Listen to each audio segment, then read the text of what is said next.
Infinix তাদের GT লাইনআপে নতুন একটি স্মার্টফোন নিয়ে আসতে চলেছে এবং যেটি দেখতে পুরাই নাথিং এর মতো। নাথিং স্মার্টফোনটির মতো এই ফোনটিতে রয়েছে ট্রান্সপারেন্ট ব্যাক প্যানেল এবং দুঃখজনক হলেও এতে আমরা কোনো রকম গ্রিপ লাইট বা ওইরকম নাথিং এর মতো এলইডি লাইট পাবো না। তবে এতে ট্রান্সপারেন্ট ব্যাক প্যানেল পাবো, যেখানে ইয়েলো এবং ব্ল্যাক এর একটি কম্বিনেশন রয়েছে এবং দেখতে কিন্তু পুরাই গেমিং গেমিং একটা ভাব চলে আসে। সো এই ফোনটা খুব শীঘ্রই ইনফিনিক্স নিয়ে আসতে চলেছে তাদের জিটি লাইনআপে GT10 Pro হিসেবে। তো আজকের এই ভিডিওটিতে আমরা এই ফোনটা সম্পর্কে সমস্ত রকম বিস্তারিত জানতে পারবো। So without wasting any more time, hey beautiful people, চলো শুরু করি আজকের এই video without any more intro. সর্বপ্রথম যদি কথা বলি আমরা এই ফোনটার ডিজাইন এবং বিল্ড নিয়ে, সেখানে রয়েছে প্লাস্টিক ফ্রেম এবং প্লাস্টিক বডি, বাট এর যে পিছনের ব্যাক প্যানেল রয়েছে সেটা কিন্তু পুরাই ট্রান্সপারেন্ট রয়েছে, তার পিছনে সব কিছুই দেখা যায়। সো এখানে গ্লাস বা ওইরকম টাইপের কিছু ইউজ করা হয়েছে। তার পাশাপাশি যদি আমরা এর ফ্রন্টে মানে ডিসপ্লে নিয়ে কথা বলি, সেখানে রয়েছে 6.8 ইঞ্চির একটি ফুল এইচডি প্লাস ডিসপ্লে, যেটি একটি অ্যামোলেড ডিসপ্লে, আর যেখানে রয়েছে 120 হার্টজের রিফ্রেশমেন্ট। তার পাশাপাশি এখানে আমরা পাচ্ছি 1200 নিটস পিক ব্রাইটনেস, মানে অনেক আলো পাবো আমরা এই ডিসপ্লে থেকে। ইনডোর বা আউটডোর লাইটিং কন্ডিশনে আমাদের এটা দেখতে সমস্যা হবে না কোনোভাবেই।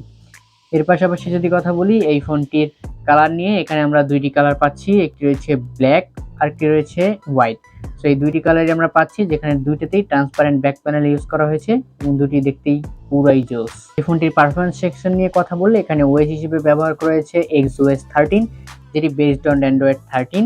তার পাশাপাশি এখানে ইউজ করা হয়েছে মিডিয়াটেক ডায়মেনসিটি 9000 প্রসেসর, যেটি একটি 4 ন্যানোমিটারের চিপসেট।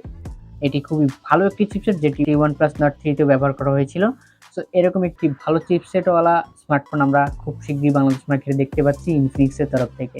এই ফোনটার ফিচার সম্পর্কে কথা বলতে গেলে, এতে পোর্ট অ্যান্ড বাটন সবকিছু রয়েছে। তার পাশাপাশি আন্ডার ডিসপ্লে ফিঙ্গারপ্রিন্টের সাথে লিকুইড কুলিং টেকনোলজি পাচ্ছি, যার ফলে এই ফোনটি খুব হিটিং ইস্যু আপনারা পাবেন না, কারণ এটার লিকুইড কুলিং সিস্টেম এটাকে ঠান্ডা করে দিবে। র্যাম এবং রমের দিক দিয়ে কথা বললে, এই ফোনটিতে আমরা 128 জিবির একটি ভেরিয়েন্ট দেখতে পাবো, এবং যেটি একটাই ভেরিয়েন্টে হয়তো বা লঞ্চ হবে, আরও কোনো ভেরিয়েন্ট যদি আসে তাহলে অবশ্যই আপনারা জানতে পারবেন। ফোনটির রিয়ার ক্যামেরা সেকশনে আমরা পাবো ট্রিপল ক্যামেরা সেটআপ, যেখানে রয়েছে 108 মেগাপিক্সেল মানে 108 মেগাপিক্সেলের একটি মেইন শুটার। তার পাশাপাশি রয়েছে এখানে 13 মেগাপিক্সেলের একটি আলট্রা ওয়াইড এবং 2 মেগাপিক্সেলের একটি ম্যাক্রো শুটার পাচ্ছি এই ফোনটির রিয়ার ক্যামে। তার পাশাপাশি 32 মেগাপিক্সেলের একটি সেলফি শুটার পাচ্ছি, যেটি দিয়ে আপনারা সেলফি তুলতে পারবেন পুরাধুরাই সুন্দর।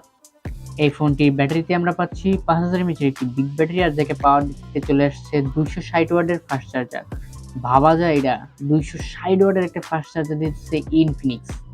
সো এই ছিল এই ইনফিনিক্স GT10 Pro লিক্সের থেকে জানা সমস্ত রকম ফিচার্স বা সমস্ত রকম ইনফরমেশন আপনাদের সাথে শেয়ার করলাম। এর প্রাইস কেমন হতে পারে সেটা আপনারা গেস করতে পারেন।